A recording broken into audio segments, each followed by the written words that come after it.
నమస్కారం అండి. నా పేరు కలాన్ సంజయ్ కుమార్, హైకోర్టు అడ్వకేట్, తెలంగాణ. వ్యక్తి తన ఆస్తిని సంపాదించిన తర్వాత చివరిలో వీలునామా రాయకుండా చనిపోతే ఆ ఆస్తి ఎవరికి వస్తుందని చాలామంది నన్ను క్వశ్చన్ చేయడం జరిగింది. వ్యక్తి యొక్క ప్రాపర్టీ తన కనుక ఆస్తి స్వయంగా సంపాదించుకుంటే కనుక, సెల్ఫ్ ఎక్వర్గా సంపాదించుకుంటే కనుక ఆస్తి చివరిలో ఆఖరి స్టేజ్లో రాయకుండా మరణించాడు. జనరల్గా వీలునామా అంటే బ్రతికుండంగా రాసేవాడినే టెస్టమెంటరీ వీలునామా అంటారు.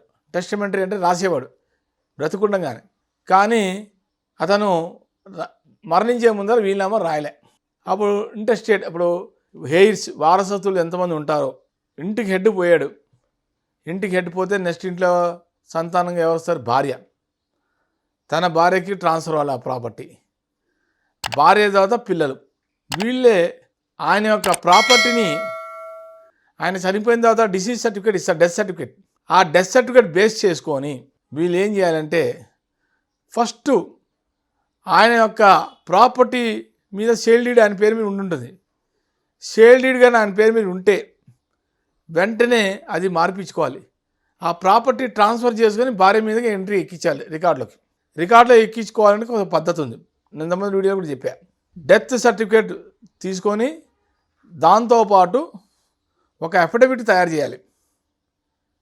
అఫిడవిట్లో భార్య, wife of so and so, age, Aadhaar number, పిల్లవాడైతే పిల్లవాడు son of late so and so, Aadhaar number, daughter of so and so, Aadhaar number.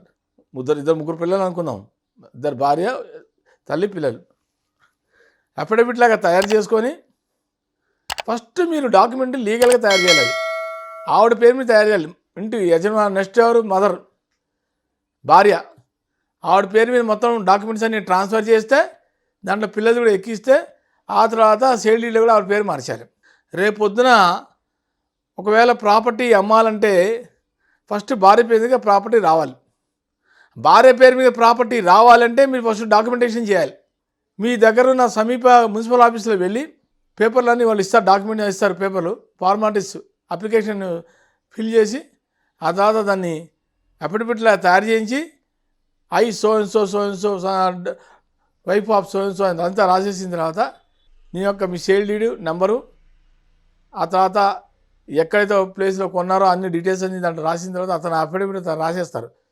ఆ ఫార్మాట్ ప్రకారం చేసేసిన తర్వాత దాన్ని నోటరీ చేయించాలి. గుర్తుపెట్టుకోండి, ఎవరైనా సరే నోటరీ చేయించిన తర్వాత మీరు కనుక ఆ డాక్యుమెంట్ కనుక వాళ్ళకి ఇస్తే లీగల్ ఎయిడ్ సర్టిఫికేట్ ఇస్తారు మున్సిపల్ వాళ్ళు, వారసత్వ సర్టిఫికేట్ అంటారు. ఆ లీగల్ ఎయిడ్ సర్టిఫికేట్ తెచ్చుకున్న తర్వాత మిగతా ప్రొసీజర్ చేసుకోవాలి. వీలునామా రాయకుండా భర్త చనిపోతే ఫస్ట్ మీరు ప్రాపర్టీని ఈ రకంగా చేసుకుంటే మీకు ఎటువంటి ప్రాబ్లం ఉండదు. ఒకసారి కొంతమంది బ్రతుకుండగానే టెస్టమెంటరీ రాసేసి చనిపోతారు. ఏదైనప్పుడు కూడా వీలునామా ఆఖరిగా రాసిన డాక్యుమెంటే అదే చెల్లుతుంది. వీలునామాలో ఎప్పుడు గుర్తుపెట్టుకోండి, రిజిస్ట్రేషన్ అవసరం లేదు, అన్రిజిస్టర్డ్ సరిపోతుంది. అదే వీలునామాకి గిఫ్ట్ డీడ్ అనుకోండి, గిఫ్ట్ డీడ్లో రిజిస్ట్రేషన్ ఇస్ మ్యాండేటరీ. అదే తేడా దానికి దీనికి. నమస్కారం.